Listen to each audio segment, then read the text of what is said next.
College Credit Plus meeting. If your student is interested in taking college classes next year, they are admitted or eligible for that program first by coming to this meeting and getting all the information. So that's what this meeting is about. I want to thank Ryan Albright for setting us up with this facility, also the Bowling Green administration for supporting me in this presentation, and also our two BG students, Donald and Joseph, who are joining us from the Penta program Digital Video Production. So without further ado, let's talk about what CCP is. CCP is a program by the Ohio Higher Education Department, which replaces what was formerly known as post-secondary option and dual enrollment. So it falls under this umbrella of college credit that your student can earn while in high school. The information outlined in this presentation is, you can see here on this side of the screen, the right side of the screen. All of those topics we will cover tonight. You need to attend this meeting each and every year that your student plans to be eligible to participate in College Credit Plus because of the new state laws and policies that get rolled out every single year. So this year we're going to be talking about program eligibility, the new probation, appeal, and dismissal process. We're also going to talk a little bit about graduation requirements, where to get information, additional information, and lastly, the question that you'll all have at the end of this overwhelming presentation, which is, okay, now what? What do I do now? So let's talk about program eligibility. Your student, grades 7 through 12 next year, will be eligible to take college courses for college credit. Those students have to meet college readiness standards, and those standards are put forth by the college that your student applies to. So how do they determine that eligibility? They do that through the AccuPlacer test. It's a test specifically designed to test your student's ability in subjects. The college will administer that test, will schedule that test with them. It's not something that Bowling Green High School offers. Students can apply to multiple public and private colleges, so you could take classes at both BG and Kent State if that was your wish. So you are not limited to just one college. But you should know that each college does have their own separate set of admission criteria, so where you might be eligible at one college and not at the other. That would be something you would discuss with the college. Lastly, a counseling session is required for both you and your student in order to participate in College Credit Plus. With you all being here at this information session tonight, that counts as your counseling session. So when you walked in the doors and signed in, and if you didn't sign in, please do so. That tells us, the school district, that you were here and you have met this piece of the criteria. There's two options with College Credit Plus that you should be aware of. College Credit Plus is a program that benefits students for college credit and also high school credit. Option 1, which is on the left side of the screen, is the option that your student can take college courses. They would earn college credit, and you can choose as a family to have that count on their high school transcript, within their high school GPA, etc., for the future. And everybody chooses that for their own reasons. If that's what they'd like to do, keep them separate. In this option, the families would be financially responsible, however, for the courses. In a more popular option would be option B, where the school district pays for the tuition and books for your student to attend that College Credit Plus course. But as we will talk about here in just a few more slides, those grades count into Bowling Green High School's GPA, rank, and their course list here. Academically, one semester, 3 credit hour course at college would count for a Carnegie unit at the high school. So we'll talk about credit substitution here in just a few minutes, but each student is eligible to enroll in a total of 10 Carnegie units or 30 hours worth of college credit within 1 year.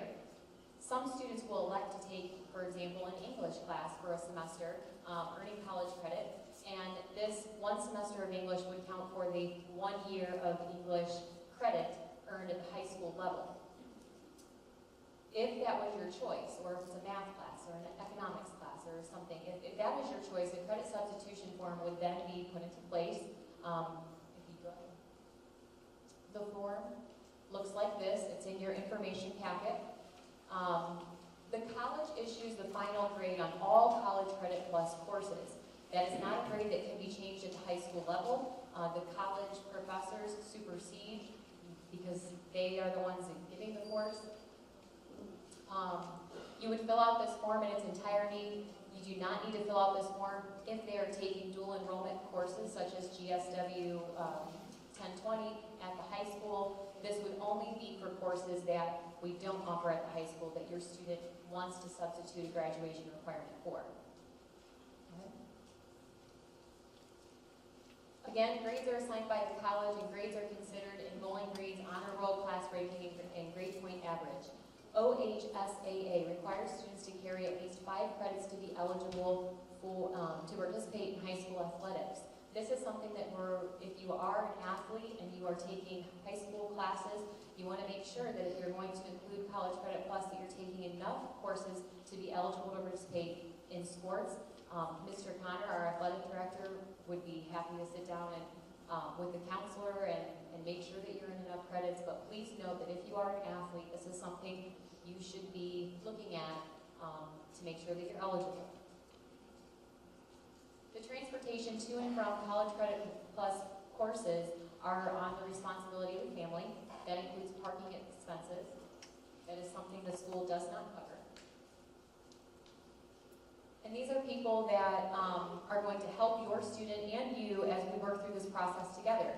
So I listed Bowling Green High School and our colleges here for you so that you can see the people that are going to be willing to answer your questions. And also, I included some topics or very common questions that we get. You know, who do I go to for this answer? So for example, when it comes to the college class assignments, procedures, scheduling, you're going to handle that with the college representative or your advisor. The way I kind of explain it is, who's the expert? So on the right-hand side, you see the high school counselors' names, Mr. Niekamp, myself, and Mrs. McBride. We're kind of the experts of Bowling Green High School. We can help you with your high school schedule, managing your high school earned credits. But once it comes to your college schedule, you should really turn your attention to the college advisor who's going to be able to answer those questions for you. However, we work together. So it is a team effort with everybody to get through the process. School counselors provide access to pathways for your students to achieve the most credit toward a degree or workforce certification at a public or private college.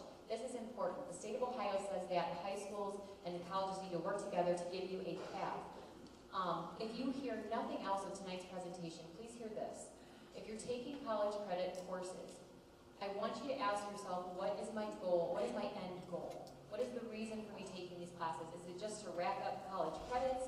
Are you working towards a program?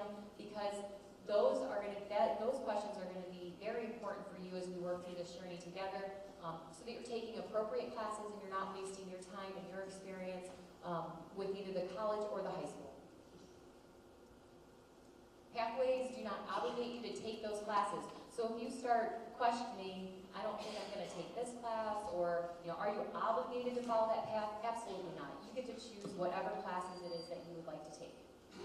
Next, I'd like to talk to you about the letter of intent. This might be one of the most overlooked and yet most important forms that we talk about tonight. This document is the second step to your student becoming eligible to participate in College Credit Plus. So being part of the meeting tonight is one. The second one is this letter of intent. The state of Ohio's law says that this letter has to be turned in to your school by April 1st. By April 1st. That means that March 31st is the last day. This letter is meant to let the school district know that you intend to participate. It does not obligate you to participate. It's not a contract. It's just I intend to participate. And this form is due, again, by April 1st. The school districts will not accept them after April 1st for your student to participate in the program. There's 3 parts to this form that you should be aware of. One is that you're intending to participate, which is the top. The middle form part gives us the, the middle part, date of counseling. You can put tonight's date, 12/19. that says that you were part of, this was the night you received that counseling. And lastly, there is a records release so that we're able to transfer your students' information to the college once they ask for it. So this is 3 forms in one, and that's why it's important you turn in the form that has the BG logo on it, because that's what allows us to have all the permissions that we need to help your student. One more slide just to bring it home, that the paper in your packet needs to have the BG logo on it for your letter of intent. It does need to be returned to the counseling department by April 1st, and then there is the Ohio Revised Code, so that you know it's not a Bowling Green District policy, it's a state law. So we're talking a little bit about graduation requirements. Are students able to substitute some of their college classes for their graduation requirements? And the answer is yes, they can, which might lend to your student graduating a little early. That's your choice. But this is one of those helpful tools that a lot of families are interested in, so I wanted to make sure we went over it. All students must fulfill the requirements from the Ohio Department of Education to be considered eligible for graduation. If a student does not enroll, drop, or withdraws from a CCP class that is required for graduation, high school schedules might not be able to be altered to make up for missing credit. So sometimes students will come into the office and they'll have an elaborate plan of the courses that they're going to take to fulfill all the graduation requirements. And it's a good plan. But if they don't follow through with that plan, then they want a plan B and we might not have one. So if you are planning on substituting courses, I urge you to please go talk with your school counselor, make sure that your plans are reviewed and being watched carefully, and you have the assistance that you need to make those best decisions, and we can also talk about that plan B or backup if you need. Students are enrolled at a local college or university and take coursework at the university in a traditional setting. So ultimately, that's what your student is going to look like. Your student is going to be in the classroom with and around college students, exposed to their environment, the norms of their environment, and I want this to be brought up in this meeting because it's very important for younger students that participate. Parents, I want you to be aware that those kinds of conversations might be overheard or topics might be discussed. Students are responsible for adhering to both the high school and the college schedule. So, ladies and gentlemen, if class is canceled at high school or at middle school, you still have to show up to Bowling Green University's class if that's what you need to do, unless the university cancels. So make sure that you are able to manage your time well and be organized so that you know when classes are going on. Lastly, if you are currently in the CCP program, this message is for you. And for all of you that are going to be joining us, I want you to know that you must turn in your college schedule to the counseling department as soon as you sign up for courses. This is important so that we can manage your high school schedule in planning for those things. So your college advisor is the one that schedules those college courses, but it's your responsibility as a college student to bring that college schedule to your high school counselor. The colleges do not do that. And so this is the new policy that's been rolled out for all the returning CCP students and for anybody interested in joining. The Ohio Higher Ed Department has come up with a new way of monitoring our students because we want to make sure that we're surrounding them with support, wraparound support all the time. So in the event that your student would earn a college GPA of 2.0 or lower than a 2.0, or withdraw or receive no credit for 2 or more courses in the same term, they would be deemed underperforming. And what that does is it puts them on probation, where they may only enroll in one CCP course during that term in an effort to raise their GPA. So once on probation, they kind of are monitored a little bit more. If they are considered underperforming for 2 consecutive terms of taking only one class a term, then they would be deemed ineligible and placed on the CCP dismissal status. That is all handled through the district. So if your student is considered underperforming for 2 terms, they would be up for dismissal from the program. So that dismissal decision is made, and you can appeal that decision to the superintendent by writing a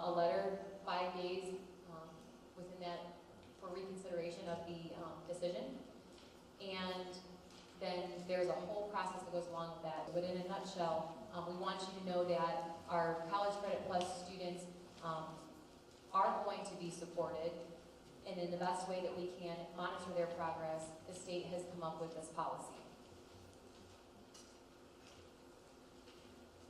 Again, students must comply with the rules and regulations established by the College and Bowling Green High School Handbook to continue to be eligible for CCP. Students in activities or athletics should note that each college course must be evaluated if it's being used to qualify a student for participation or eligibility. This is that athletic piece that we referred to a little earlier.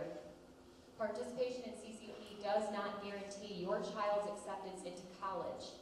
So I want you, I get a lot of questions, I want you to understand that your student can be CCP eligible and participate and take classes and earn college credit. That doesn't mean that they're automatically going into an undergraduate status with that college. It is a completely separate application. It is a completely separate process that will happen after your student achieves the high school diploma status. So there are some advantages and disadvantages that I want you to consider as we move forward with this decision for you and your family. The advantages to this program are that your students can pursue special interests that the high school might not be able to afford your child. And that's important for all of us as we grow and stretch and move forward in our journey. Students experience college before actually becoming full-time, so they get the idea, is this for me? Do I like this idea? Reduce the overall cost of their college education, and students may be able to fulfill some college graduation requirements while still in high school. So again, our graduation requirements, sorry. So again, maybe they can take a math course or a foreign language course or something as a sign language class that they wouldn't necessarily be exposed to at Bowling Green High School and get high school and college credit. There are some disadvantages also. You are a college student, and that's the biggest piece of this. A lot of the times if a student is struggling, we have to remind them, you are a college student. And so there are expectations that come from both the college and the high school, responsibilities and things, deadlines, especially deadlines, that they're required to meet. That is the expectation. And so they could be exposed to adult content. Again, they're taking a class or they're overhearing conversation. You have to know that your student would be exposed to that environment. Maybe less time for high school activities due to an increased demand for study time. Students receiving poor grades for college coursework may endanger their eligibility. Once that comes about, if they are endangering themselves and they try to withdraw from the class and then they can't, we find ourselves in a very particular situation because we of course want our students to be successful. However, we also have to maintain that expectation that you are a college student, we have to follow through with these classes. Failure of a class may affect college acceptance later or future financial aid responsibilities. And this is probably the one that I think gets overlooked the most. You are starting a college transcript when you agree to start taking college courses. And so when you apply to college, they ask for all of your transcripts. They ask for your high school transcript and they ask for your college transcripts. That can be from one or many colleges for review. And so you want to do well. I would really strongly recommend to start slow to get a feel for it before you start taking on maybe more than one class. Study time, please. This slide came from the Ohio State University's presentation that they shared. I think it's really important for you, so I included it in our presentation here tonight. These are just some comparisons of maybe what is the difference between high school classes and that environment versus college and their environment. High school requires homework about 1 to 3 hours a night, per day, 5 to 10 hours a week. That is typical for high school students. But with college students, the standard rule is 2 to 3 hours of homework for every hour spent in class. So, for example, one 3-hour class, you would be expected to have 6 to 9 hours worth of committed time outside of that class to do well. If you multiply that by 2 classes, you multiply the study time by 2. So understand what the difference is in expectation. Next, knowledge acquisition. In high school, there's a lot of information provided mostly in class and a little out-of-class research, but minimal. Whereas in college, the coursework is generally required to be more independent, longer writing assignments, and and that research is going to be put on the student outside of class time. So those are just two examples that OSU came up with I thought was very, very beneficial for us to review together. Okay? So if you're interested in earning college credit, but you're hearing what I'm saying and you're just wondering if CCP is right for you, I want you to know there's also two other options that is worth discussing. One are advanced placement courses. They're courses offered at our high school. They earn international credit, which means that the credit earned at the end of the course could be transferred to any college, private, public, here in the United States, over in Spain, wherever your student decides to study. And that is very notable. College Board, which is the company that runs advanced placement, has been around for a very long time. Essentially, your student would enroll in this course, take the course at high school with high school teachers, and then at the end of the course, take a comprehensive exam, much like their end of course exams. The score that they receive on that end of course exam would then determine how much college credit they earn, and they can earn up to 8 hours of credit that could be transferred to a college. So I want you to be aware of that. That's something you think you might be interested in, contact your school counselor so that we can talk about it. Next, dual enrollment, which are CCP classes essentially offered at Bowling Green High School. I've worked in a few different districts and I'm very impressed by our CCP dual enrollment offerings here. We have an English class, GSW, that maybe you've heard your students talk about. A lot of our students enroll in that program. We have a DECA program, communications, and we actually offer French. So these are also options for your student if you aren't comfortable with your student leaving high school campus, going to the college campus, and attending classrooms in that setting. So, all that I ask is that you make an informed decision. What are your goals for taking CCP? Work with the end in mind. Are you working toward an associate's program or a 4-year bachelor's degree? Are you just collecting credits to bulk up a college transcript maybe? What if you want to change your program of study? If you're taking these classes in the pathway and you decide to change because we all change our minds over the course of time, are these classes going to benefit that program as well? And what is the transfer label for these courses? This is not so much important, I think, for that initial decision to participate, but rather the classes that you're going to take. Okay, so what does it really truly mean to being college ready? It's more than just academically ready. This came from the Ohio Higher Ed presentation. The people that organize this whole program, this is what they say we should consider. Consider your emotional and social transition into college expectations. Because again, you are a college student, and sometimes students and parents struggle with this expectation. Consider time management and organization skills. Are you able to manage your time, and are you able to really focus and be self-disciplined to work, maybe when other items on your agenda seem more fun? Grades earned in the CCP course are for high school and college credit. They'll be calculating the student's GPA, and CCP credits will be utilized in the calculation of financial aid. Parents, for those parents that come in and they say, well, I want to get all these college classes because it's going to make my costs go down. It may. However, I want you to keep in mind that when colleges collect those transcripts, these are taken into consideration when they calculate your financial aid award. Not us. They do that. And so the Ohio Higher Education Department wants to make sure that parents and families are aware of this. So I don't have a magic number for you. I don't know how much. It all depends on the college, but that is a risk that I want to make sure we're aware of as we move forward. These are the 4 colleges that we partner with. That doesn't mean that these are the only 4 colleges you can go to. You are welcome to apply to any college CCP program, and as long as you meet their admission criteria and they accept you, you can take their classes. So again, here's where you will see our information on our website. If you go onto our homepage, you're going to click District, and then Curriculum, Instruction, and Administration.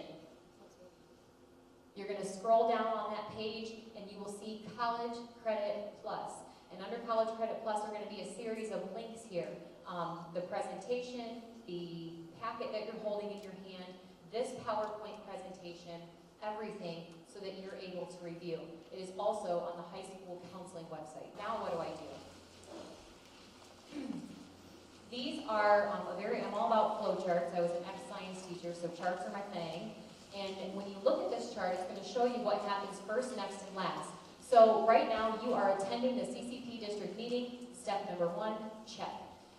Your second step is going to be to turn in the letter of intent to participate form by April 1st. And so you can just follow these steps.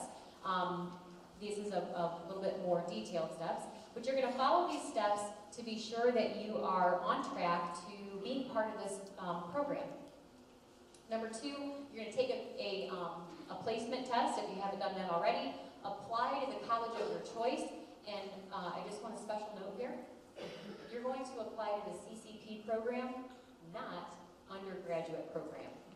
There's 2 different applications, one's for CCP and one's for undergraduate. So make sure that you are filling out the correct application. After acceptance, you're going to contact the college to register. And then once they set you up with an advisor and you register your classes, you're going to print and submit a copy of your college schedule to your school counselor by these deadlines. This is so that we can ensure that your student's high school or middle school schedule is flexible and allows your student to still participate in their college courses that they signed up for. Okay? So we start the ball rolling, and it kind of gets put into your court for a while and then ends up back in our court. If you have questions about this process, please call and reach out to the school. But the first thing that you will need to make sure that you do is turn in that letter of intent. Here's the Ohio Higher Ed website. It is noted on the back of your packet. So you can see there that you have phone numbers for all the important people that are going to give you answers. And there's also a website if you are website savvy. And then lastly, here is all the school's information. I'm going to go ahead and leave it on this slide for you, so please take your time. This is Ohio Higher Ed's information, Bowling Green, high school and middle school, and then the Ohio Department of Education. If you can't get answers from all the people up on this list, please contact me directly, Elena Sig, and I would be happy to answer any of your questions. I thank you very much. Have a good night.